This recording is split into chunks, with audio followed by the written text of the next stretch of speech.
আমাদের মহল্লায় এক হুজুরকে দাওয়াত করে। গরুর মাংস, মুরগির মাংস, ডিম, ডাউল, সবজি, কচু শাক সহ বিভিন্ন আইটেম রান্না বাড়া করে। হুজুরকে প্রথমে কচু শাক দিয়ে ভাত দিল। হুজুর তো আর আমাদের বাসায় কথা বলে না, ওনার বাসা অন্যরকম। কচু শাক দিয়ে খাওয়ার পর হুজুর জিজ্ঞাসা করলো, আরো কচু আছে?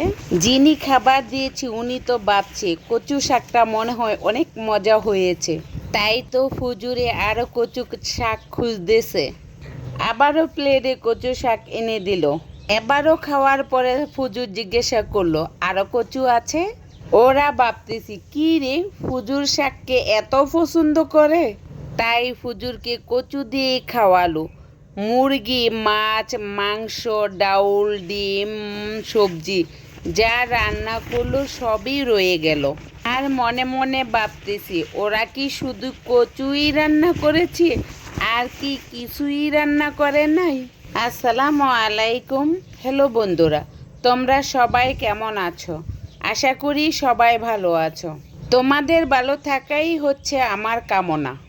আমি আমার ফুফাতো ভাইয়ের কচু খেতে গিয়ে হুজুরের কথা বেশ করে মনে পড়লো, তাই তোমাদের সাথে শেয়ার করলাম। দেখো আমার ফুফাতো ভাই কত বড় একটা কচু ক্ষেত করেছে। একখানি ক্ষেতের মধ্যে একটা কচু ক্ষেত। কচু চারাগুলো লাগানোর 1 থেকে 1.5 মাস পর থেকেই শুরু হয় ইনকাম। জিজ্ঞেস করবেন কিভাবে? আসুন তাহলে দেখাই। 1 থেকে 1.5 মাস পরেই শুরু হয় লতি বের হওয়া। প্রত্যেক সপ্তাহে মনের মন কচু উঠিয়ে হাটে নিয়ে বিক্রি করে। প্রতি সপ্তাহেই আস্তে আস্তে কচু গাছগুলো বড় হতে থাকে আর এইদিকে লতি বিক্রি করতে থাকে। কচু গাছগুলো বড় হলেও এগুলা এক একটা কচু 50 থেকে 60 টাকা, 60 থেকে 70 টাকা, 70 থেকে 80 টাকা পর্যন্ত এক একটা কচু বিক্রি করে। আর শরীরের জন্য কচুর খুব উপকারিতা। শরীরে দূষিত রক্ত থাকলে ওই দূষিত রক্ত পরিষ্কার করে এই কচু শাকে।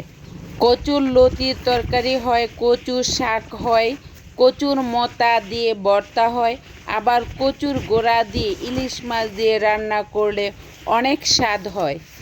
এই কচুগুলা খাওয়ায় এত সুস্বাদু, এত মজা বলার বাহিরে।